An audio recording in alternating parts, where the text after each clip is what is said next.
Hi, I'm Cameron. And I'm Hayden. And this is Until the End of Crime.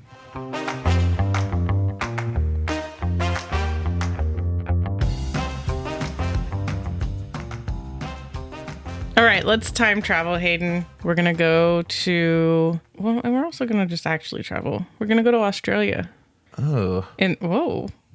The land down under. The outback. Okay. There's just so many spiders there. There are so many spiders everywhere. I hear Australia is particularly bad. Yeah, I do hear that the animals there are... Kangaroos are mean. Just trying to kill you. Yeah. Kangaroos especially box? the dogs.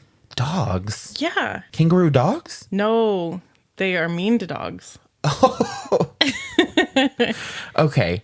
I saw there's this woman who does TikToks and she has kind of a, I don't want to lie. In my head, it's a kangaroo farm, but she could really only have one kangaroo. And that fucker tries to box her every time she feeds him. And I'm like, slow down, Mike Tyson. Yeah, just get it a friend to box with. Yeah, they look so mean and so ready to be mean. I've seen videos where they're like choking dogs and they'll take them into the water, all crocodile style. Oh my God. Yeah, and the video in particular that I'm thinking of is this guy goes in and like saves his dog from the kangaroo. What assholes.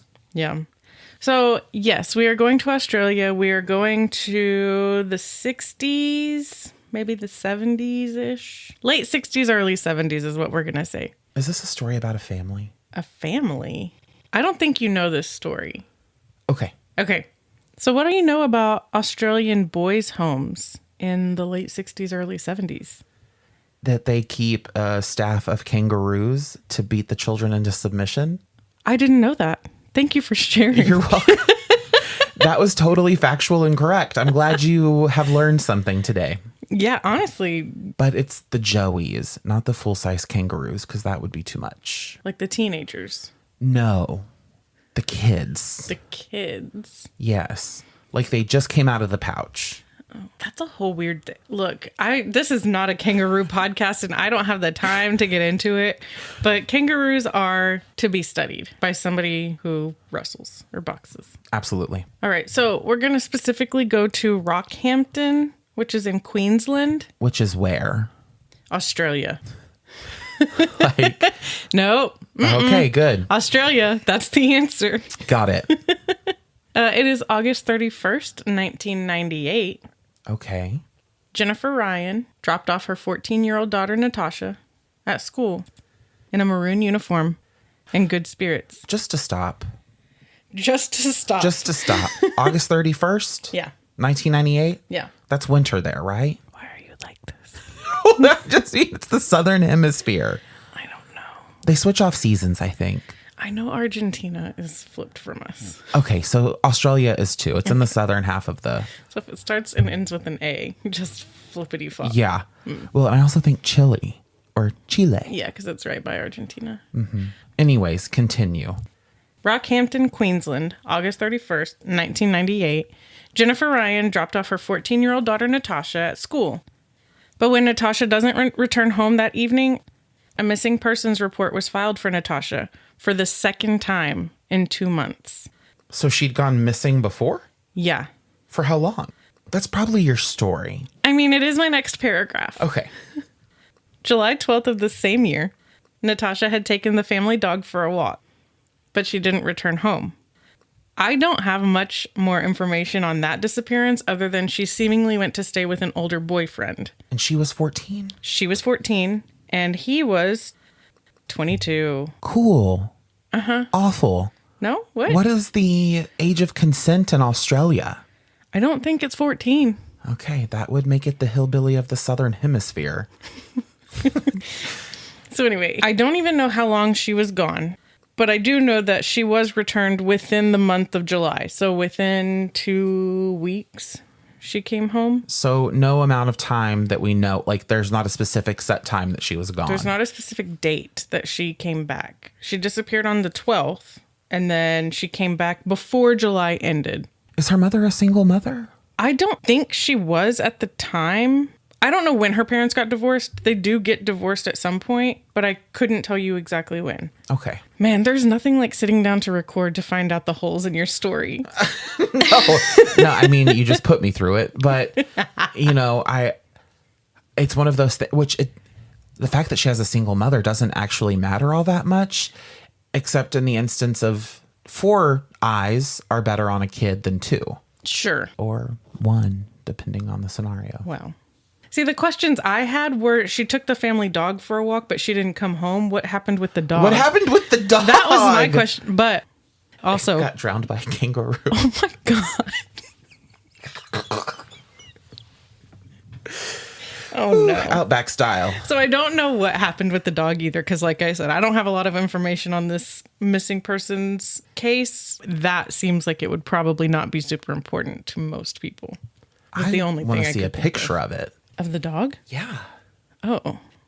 So like I said, don't have a ton of information about that time she went missing. All I know is that after her return, her mother said she was in a good headspace, and then 6 weeks later, Jennifer was faced with yet another disappearance of her daughter. Why? Okay, I don't mean to sound like an old millennial. If my daughter went missing for an inordinate amount of time and she returned and the only thing I said about it is that she was in a good headspace now, she would not be in a good headspace. Not on my part. Anyways, continue. No, I kind of get what you're saying, but was she not in a good headspace before she went missing? Or is the concern that she was brainwashed while she was... I don't know. It doesn't make a whole lot of sense for her to be in a good headspace after returning from, I guess we shouldn't say running away, but that's what it amounts to. Yeah.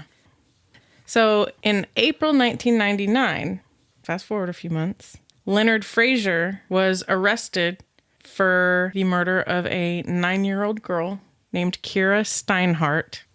And during the investigation and subsequent confession he made, he confessed to killing 5 girls, one of which was Natasha Ryan. Okay. And now I take back about her not being in a good headspace. Why? Well, because it doesn't sound like she ran away. I mean, she went to school and she didn't come back. Sounds like she was abducted. He confessed to killing her. Yeah. Let's back up and talk a little bit about the crimes of Leonard Frazier. He was 48 at the time of his arrest for Kira, but that was not the first time he had been arrested. Actually, of the previous 22 years, he spent 20 of them in prison. Oh, so like the time he was 26? Yeah. Okay. But at 15, he was sent to a boys' home for 12 months after being caught stealing. What was he stealing? So I don't know what he was stealing, and the timeline is a little bit blurry. Yes. Australia was founded as like a penal colony. Yes. For Britain, right? Yes. Cool. So not long after this sentence, Leonard had various crimes under his belt: assault of a guard, theft including a car, driving without a license, and the ever-descriptive crime of offensive behavior. Okay. All of which culminated in him serving another 12 months. He gets out. 6 months later, he's found to be stealing and transporting stolen goods into Queensland, so he was put on a 2-year probation. Another 2-week sentence for stealing at some point. $100 fine for living off of the proceeds of sex work. That is how it was phrased. I don't know. Was he the sex worker? I don't know. He was living off the proceeds of sex work was what... That's... I mean, that wasn't how it was phrased. Odd but phrasing. that is how it was phrased. That's weird. They didn't say sex work, but they did say living off the proceeds of pejorative. The P word? Yeah. Okay. Okay, but was he the other P word then? Pimp? I don't think so. I want to say because he was so inclined to steal. Mm-hmm. That was his like crime of choice. He maybe stole from somebody who had earned money doing sex work. Okay. I don't know. Like that would be a weirdly specific crime. Yeah, but I guess if you're trying to like compound some of the crimes, right? Like theft and living off of the proceeds of sex work. Yes. But it was also the 90s. Actually, I think it was in the 70s. Back then, the P word was a nice word. Yeah, well. It didn't seem like it was him offering the services, but I couldn't really tell. So cue the convolutedness that was that exchange we just had. But what was unknown at the time was that he had actually sexually assaulted someone 2 months prior to this fine at the Botanical Gardens in Sydney. Gross. Mm-hmm. Starting in 1972, Leonard crafted this adorable little habit of attacking and sexually assaulting women in broad daylight. Okay, Leonard. Outside. Just in the middle of the day. Yeah, middle of the day. Outside, daylight, in the open. Were they in a populated area? Well, clearly not a densely populated area. Yeah, I don't know how he could have gotten away with... There is some explanation a little bit, but he did decide that his victims enjoyed being attacked. So he would leave the scenes of the attacks hand in hand with his victims. Like as if they were on a date? Yeah. After he sexually assaulted them. Correct. And I suppose they were in shock or... I think they were in survival mode. Okay. There were mentions of psychological profiles that were done of him that basically said his childhood did not indicate any signs that he would grow up to become the Rockhampton rapist. What a moniker. Which was the moniker given to him at some point. But I have some queries about the 12 months that he spent in the boys' home, which is why I asked about it. Because to be sent at 15 for stealing... Was he living with his parents before he got this punishment of being sent to a boys' home? I don't know. That's so... For the time, for the location, that might have been like a really appropriate punishment per their standards. But it seems really odd to me that you would take a kid from a normal or typical household and say you have to go live at a boys' home as punishment. Do you think that means like juvie? I don't know. I think that if you are in court for this kid stealing and the mom or the dad or whoever he's staying with are saying, yeah, I don't know what to do with him. He does this like all the time. Obviously, this is a behavior that he has repeated time and time and time again. I think that maybe, but that is complete conjecture. Yeah, it just doesn't make a lot of sense to me in terms of if he had a home, why would that be the punishment? And then it also raises the question of, you shared that there was no kind of material that would lead one to believe that his childhood developed his criminal behavior. Mm-hmm. That's why I have questions about the boys' home, though. Okay. Because I don't know if this is a standard operating procedure type punishment, but I do know that those types of places create a power dynamic with a vulnerable group.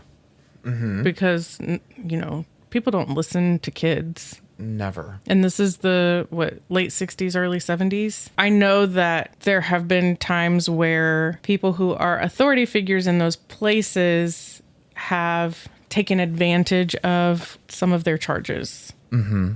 Multiple instances. Right. Which is when I'm thinking late 60s, early 70s, I'm thinking you don't know what was going on in that boy's home.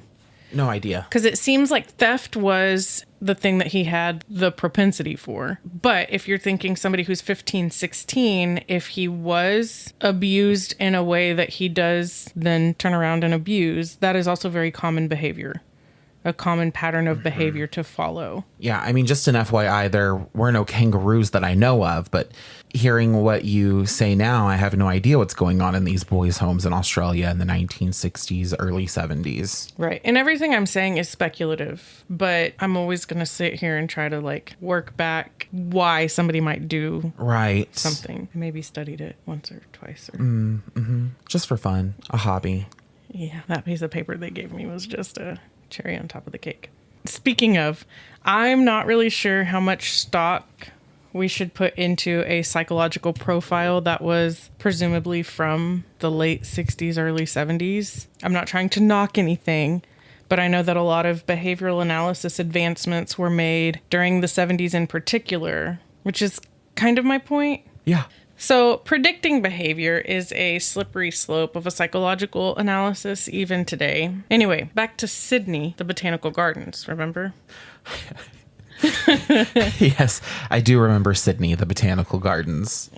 So Sydney Botanical Gardens was the first sexual assault in what would become a serialized act. July 11th, 1974, Leonard attacked a married woman as she walked along a road in a Sydney suburb. Is Leonard's behavior considered or ever deemed as being compulsive? Because he's having these daytime attacks, and now he's decided to attack a married woman. Is this also out in public in the open? In a suburb, along a road. That screams low impulse control to me. For sure. Okay.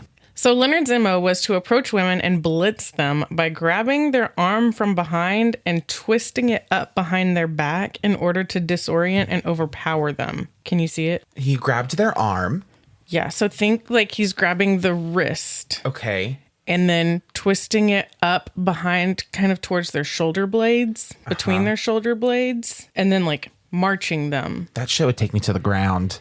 Well, it didn't take them to the ground, but he was able to control them. So then he would move them to a more covert area, like a culvert, and assault them. After which point, as I mentioned, he would walk with them by hand away from the scene of his crime. What? So, yeah, a really warped rendition of a romantic encounter as far as he was concerned. That is... Well, first off, that was a hard... But what a weird methodology. Yeah.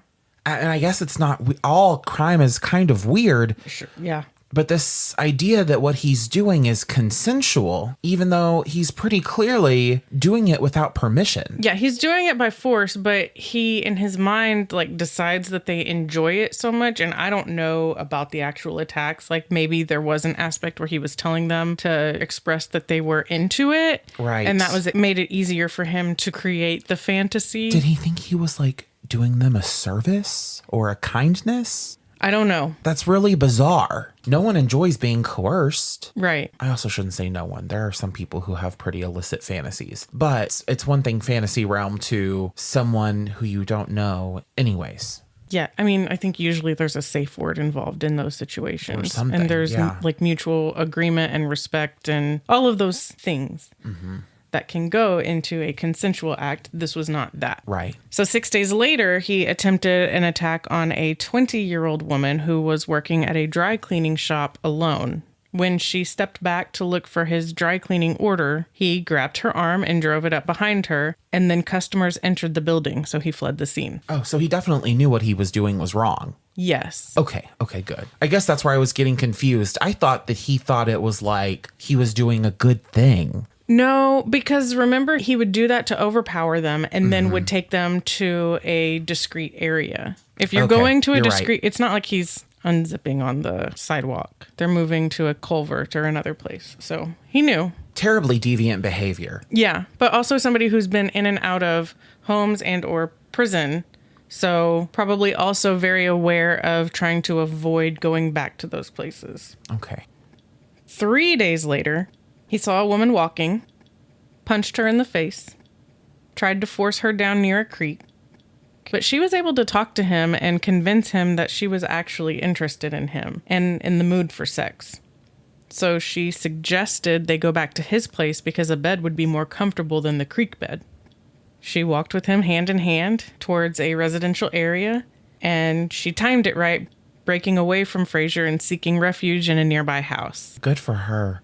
I mean, the situation was not good for her, but what quick thinking. Really astute, like, personality assessment going on. Rapid.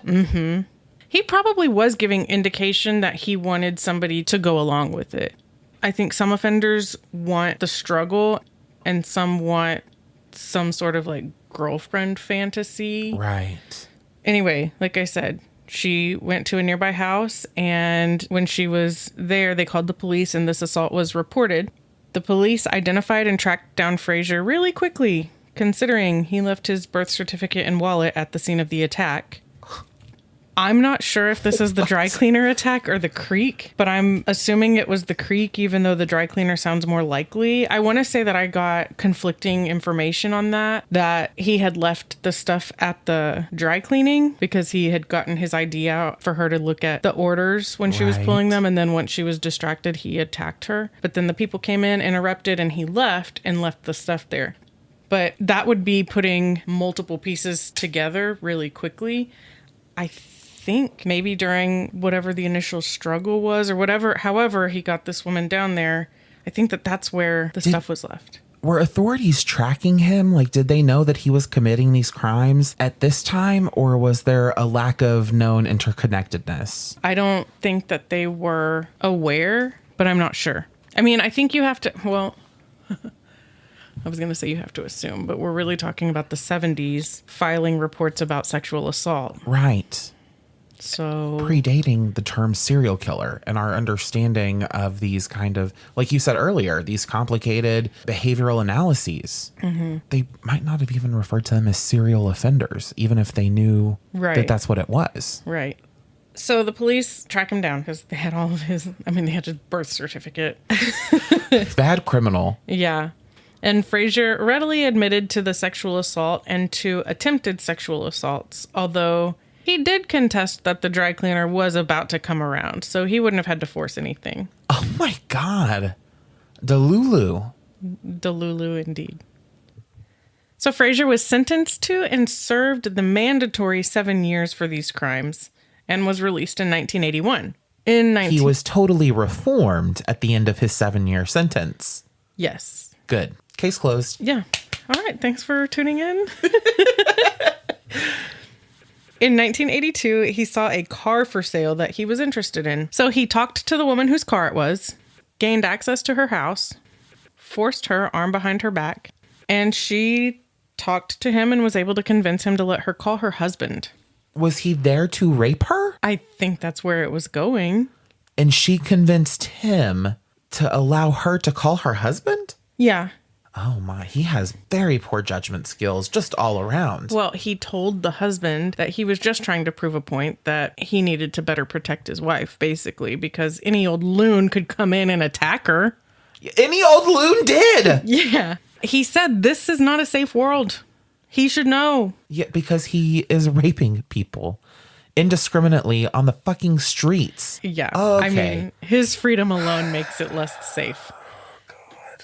This happened in McKay, where he settled for a while. He lived with a woman and her son. What? Uh-huh. Okay. Had a daughter with this woman. Okay. And was able to successfully hold down a job for nearly 3 years. Okay. That's reformed, good. Right? Yeah. But in 1985, he stalked a young woman for days before attacking her. Again, in daylight, outside, forcing her arm up behind her. But at this point, his MO was known. So he was able to be tracked down easily again, and this time he was sentenced to 12 years. And because they knew he was a strong candidate for recidivism, he was forced to serve out every single day of that 12 years. Good. That's the kind of justice I like. Right? In January 1997, he was released again. He moved into the home of a terminally ill woman with whom he had corresponded while he was incarcerated. She even came to visit him at the prison. Their relationship progressed to a sexual one. Okay. But his aggression escalated, and he followed her one day for her cancer treatment in Brisbane, after which she refused to return home with him, probably a bit freaked out that he followed her. But they had started a relationship, right? Yes, but then he became... While he was in prison? Well, they had corresponded, and she had gone to visit him, but then when he got out of prison, he moved in with her.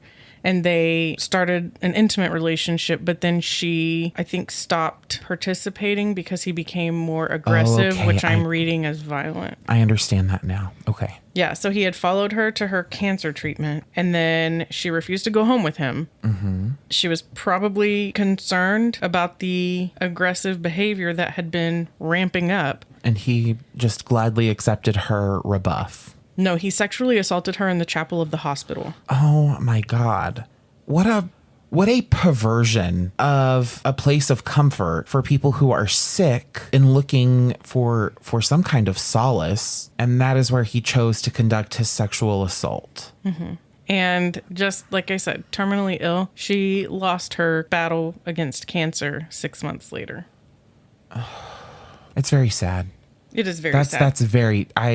I really hate that. I hate all of it. I know.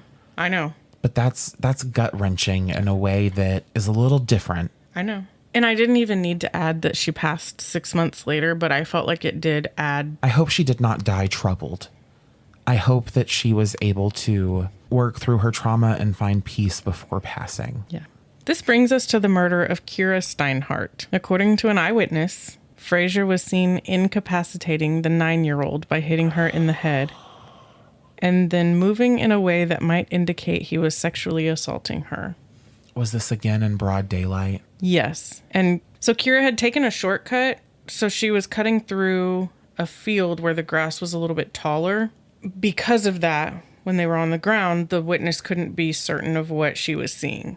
But she did see Frazier leave the scene and return shortly with a car into which he moved Kira. Within 20 minutes, Frazier would slit Kira's throat and dispose of her body. What a sick fuck. But they had the description of the car, and the police were able to trace it back to Frazier, who they questioned, and he admitted to killing Kira and led them to her body. When the car was being searched for evidence, they found 2 female DNA blood profiles in the trunk. One was Kira's. The other turned out to match a 19-year-old woman, Sylvia Benedetti. Police believed that it was likely that Frazier was also responsible for the disappearances of 3 others who went missing between July 1998 and April 1999, when he was apprehended. Julie Turner, Bev Lego, and Natasha Ryan, who disappeared the 31st of August, 1998. Julie had worked with Frazier and had told people prior to her disappearance that she was moving in with a guy named Lenny, which is a name that Leonard went by. Actually, his erratic behavior in prison landed him with the nickname Lenny the Loon. Oh, it feels fitting. Yeah. And he, correct me if I'm wrong, referred to himself as a loon? He said that any old loon could come in and attack that guy's wife because he wasn't protecting her. Well, whoop, there it is. Julie was 39 at the time of her disappearance, was intoxicated and leaving a nightclub, but didn't have any money to take a taxi home, so she walked and was never seen again. Beverly Lego met Frazier at a hostel and wasn't seen again after the 1st of March, 1999. She was 36. Sylvia Benedetti was 19, and they were able to match her blood to the blood in the trunk of Frazier's car because a large sample of it had been left in a rundown hotel that was about to be demolished. She disappeared the day after Kira was killed, and the room covered in her blood was discovered during the time that police were searching for Kira. Wow. Without bodies, they could not charge Frazier with the murders of these women, presumed to be killed at his hands. So they confronted him, and he offered to take them to their remains. Frazier led them to the remains of Julie Turner and Bev Lego, but the partial remains of Sylvia had already been discovered. And then he pleaded not guilty in court to these murders. Where he showed them where the bodies were? Yeah. He said, "Oh, I didn't do it." Right. What? Okay. It says he pleaded not guilty. I don't know if he was trying to do a not guilty by reason of insane. I don't know. Yeah, Lenny the Loon. Yeah. What a fitting name. So he was able to show them where the remains of all of the other missing women were. No, he was able to show them the remains of Kira, Okay. Julie, Bev, and then where the remains of Sylvia had been, but they had already been discovered. Okay. But not Natasha. Are we about to find out more about Natasha? At trial, the prosecution let him know that his cellmate had indicated that Frazier had bragged about knifing Natasha because he had impregnated her and then leaving her body outside Rockhampton. What does he mean he impregnated her? Was that the first time she went missing? No, the second. The first time she was with her boyfriend. Yeah, but how could he have impregnated her and know that he impregnated her? Question mark. Okay. He's Lenny the Loon. It doesn't have to make sense. Right. Okay. So he said this in the middle of his trial? No, he had said it to his cellmate. Mm-hmm. And the cellmate had said that had tattled. We love a jailhouse snitch. I guess. You never know if they're being honest or if they're just trying to get something out of it. But during the trial, Natasha's father, who was present in the courtroom on April 11th, was beckoned out to take a phone call from a young woman. 4.5 years after his daughter disappeared, he spoke on the phone with a girl who called him Daddy and told him she loved him. And Natasha Ryan was able to confirm her childhood nickname to her father. What? What? What? What? No. So the remains they found... They never found Natasha's body. I thought you said someone did. Sylvia's. Sylvia. Okay. He took them to Kira. He took them to Julie. So the one he said he impregnated, our Yes. very first victim that we discussed. Yes. Oh my God, did she have a baby? Was she kept in captivity? Did he have her somewhere? No. Okay, good. That's literally a Criminal Minds episode, so I just wanted to double check. No. There was a raid of a home on April 10th that resulted in the police finding Natasha Ryan hiding in a cupboard in the home she shared with her boyfriend, Scott Black. So never any connection Never any connection. to Lenny the Loon. Right. Okay. So who was Lenny the Loon? Was the jailhouse snitch lying? Where is the chink in the chain? If you remember, Scott Black is the 22-year-old boyfriend to Natasha's 14-year-old. Mm-hmm. And so they had searched Black's home after Natasha's second disappearance, but they were not able to find any indication that she was there or that a female was living in the house. Neighbors didn't know that Black didn't live there alone. He was seen as a quiet and reclusive neighbor. Only his clothing was ever hung up outside to dry. They moved regularly to avoid suspicion. Natasha rarely left the house. And when she did, it was always covered up as much as possible to prevent someone from recognizing her. What is this red herring that you've thrown in at the top of the case and woven throughout? I don't understand why the fuck this is a part of our case of Lenny the Loon. But okay, I'm still on board. I think Lenny was the red herring. Was he? Because he murdered several people. Yeah, but he was the The red case herring kind of feels like it's about him. He was the red herring in the disappearance of Natasha Ryan. Weird that, okay. Because okay. he claimed that he killed her. Yeah. She was one of the 5. Wow. I love your take on that.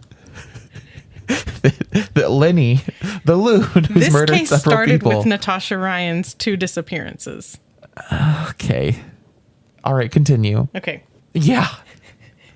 I am perplexed. When Black's family would come to visit, Natasha would hide in the same cupboard in which she was discovered by the police. She would sometimes be in there for hours at a time. She apparently only left the house a total of 6 times, and most of those trips were to the beach. Stockholm syndrome or I mean, I think what happened is she was 14 and she went to go live with her boyfriend again. I don't know what the home situation was. I don't know any of that, but there's potential. why did she call her dad? They had raided the house and they found her there. And because Leonard Fraser was on trial for the murder of Natasha Ryan, you can't be on murder when the person turns up alive. Right. Turns out if you're alive, you weren't murdered. That's, I guess, how it works. Yeah. Kind of weird. So the house that Natasha had been found in was not far from her mom's. And when police asked her why she never reached out to them to indicate she was safe and alive or contacted her family, she explained that the enormity of the lie was overwhelming and had gotten away from her. Which I think makes sense when you start at 14 and then all of a sudden you're being listed as a murder victim of somebody like 5 months later. I've told some lies that felt like I couldn't escape them. Same. That is wild. I can't believe we're still talking about her. Okay, go ahead. So Fraser was ultimately sentenced to 5 life sentences plus 25 years. He earned that. He died January 1st, 2007 after complaining of chest pains. Okay. Yeah, fine. Earned it. Fine. Natasha and Scott ended up marrying in 2008. What? Okay. Cool. Natasha and Scott are married.